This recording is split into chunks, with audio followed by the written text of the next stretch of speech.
दोस्तों, क्या नरेश मीणा अंता से चुनाव नहीं जीत पाएंगे? क्या नरेश मीणा अंता से चुनाव हार रहे हैं? दोस्तों, नरेश मीणा ने वही गलती की है जो गलती देवली उनियारा में की थी, जो गलती शहीद स्मारक पर की थी, वही गलती वापस नरेश मीणा यहां अंता में कर रहे हैं। यह वीडियो देखिए, नरेश मीणा किसी को पीटने की कोशिश कर रहे हैं और नरेश मीणा के समर्थक रोकने की कोशिश कर रहे हैं। लाठी खींच करके किसी को मारने की कोशिश कर रहे हैं और नरेश मीणा के समर्थक उन्हें रोकने की कोशिश कर रहे हैं। दरअसल इस मामले के पीछे एक और कहानी है, वो भी मैं आपको बताऊंगा। लेकिन यह जो वीडियो है, इसमें नरेश मीणा घोड़ी पर बैठे हैं और घोड़ी पर बैठे बैठे ही नरेश मीणा किसी समर्थक को थप्पड़ बजाने की कोशिश कर रहे हैं, लठ बजाने की कोशिश कर रहे हैं, लेकिन शायद वो बच जाता है। लेकिन यहां समर्थक नहीं, कोई और है।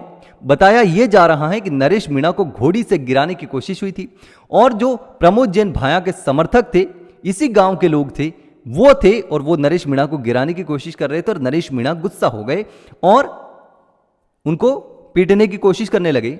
लेकिन नरेश मीणा के समर्थक ही नरेश मीणा को बार बार अपील कर रहे हैं कि नरेश मीणा जी, थोड़े धैर्य से काम लीजिए, थोड़े दिन रुक जाइए, चुनाव निपटने दीजिए ताकि आपकी छवि खराब ना हो। लोग आपकी छवि खराब करने की कोशिश कर रहे हैं और वही चाहते हैं कि नरेश मीणा कोई ऐसी हरकत करे जिससे नरेश मीणा का नुकसान हो जाए। तो नरेश मीणा की जो घोड़ी चला रहा था उस शख्स का बयान भी सामने आया है, तो वो भी अपन सुन लेते हैं कि उन्होंने क्या कहा। घोड़ी संभाला जो और भाई साहब भी हमारे घोड़ी पे बैठे हुए हैं। हाँ। कोई सी बात हो तुम्हारे कोई गलत शब्द ले दो। हाँ। और कोई ऐसी लड़ाई झगड़ा की भाई साहब आज कोई मामला कोई ना, जो भी बात करी जी वहाँ नहीं करी।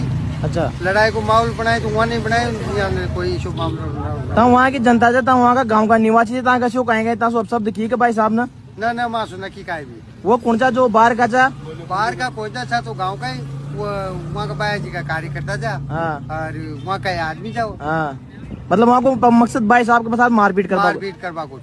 अच्छा, तभी वहाँ जब भाई साहब वहाँ का गांव का लोग बाग वो मारपीट जो 10-15 जना वो मारपीट करवा का उद्देश्य तो भाई साहब की गोली के साथ आई जगह तो भाई साहब की गोली के साथ में भाई साहब के पास आ जाए, वहाँ को मकसद हो जो माहौल खराब हो जाती, पब्लिक देखी तो वहाँ के ताई जलन हुई। हाँ। इतनी पब्लिक देखी नरेश भाई साहब की तो भैया का दलाल से और कार्यालय पे से उठ के जब वहाँ ना सोचो तो भाई इतनी पब्लिक से तो इमे बदनाम करो तो वो मतलब माहौल खराब करवाया जा। अच्छा, वही या चाहो जाके माहौल खराब हो।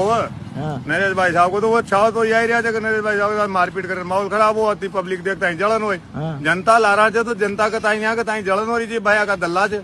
अच्छा, जनता तो सब ला रहा है। हाँ। जनता तो खुश है, लेकिन ये दल्ला कुछ कोई नहीं जी को जनता कहीं करे। आप बहुत का निवासी जनो वहाँ बहुत का पास का ही निवासी रवाड़ा जा रैली में वही जानो भाई साहब नरेश भाई साहब को साथ है। नरेश भाई साहब ने कोई शब्द न बोले। तो नरेश मीणा की घोड़ी चलाने वाले बंदे का कहना है कि नरेश मीणा की गलती नहीं है। वहां पर कुछ लोग आए थे जो नरेश मीणा को घोड़ी से गिराने की कोशिश कर रहे थे और उस वजह से नरेश मीणा नाराज हो गए और उनको हटाने की कोशिश कर रहे थे। नरेश मीणा को गुस्सा आ गया। लेकिन अब बताया जा रहा है कि वो प्रमोद जैन भाया के समर्थक थे, उसी गांव के लोग थे। लेकिन दोस्तों, आखिर नरेश मीणा बार बार ये जो गलती कर रहे हैं, ये जो हरकत कर रहे हैं, कहीं ना कहीं नरेश मीणा को ही इसका खामियाजा भुगतना पड़ेगा, क्योंकि नरेश मीणा को अपनी छवि सुधारने की जरूरत है। नरेश मीणा को अपना गुस्सा कंट्रोल करने की जरूरत है। जैसे कि कई नेता कह चुके हैं कि नरेश मीणा अगर अपना गुस्सा काबू कर ले, गुस्से पर कंट्रोल कर ले, ये जो थप्पड़ मारने वाला सिलसिला है इसको रोक ले, तो नरेश मीणा बहुत आगे जा सकते हैं।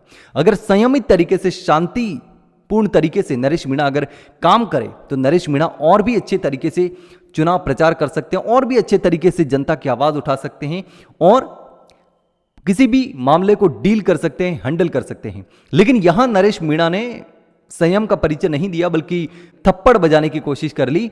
हालांकि नरेश मीणा के समर्थकों ने मौका पर संभाल लिया और नरेश मीणा को लठ नहीं दिया हाथ में, नहीं तो लठ भी बजा देते शायद। लेकिन अब इस पूरे मामले पर आपको क्या लगता है? नरेश मीणा को आखिर बदनाम करने की साजिश की जा रही है, क्योंकि नरेश मीणा को बदनाम करने की साजिशें की जा रही है। नरेश मीणा भी कह रहे हैं, क्योंकि नरेश मीणा ऐसी हरकत करे, इस तरीके की कोई गलती करे, ऐसा तो नरेश मीणा के विरोधी चाहते हैं। अगर नरेश मीणा ऐसा करेंगे तभी तो उनकी छवि को नुकसान पहुंचाया जा सकता है। तो ऐसे में दोस्तों, आपको क्या लगता है? कमेंट सेक्शन में कमेंट करके जरूर बताना।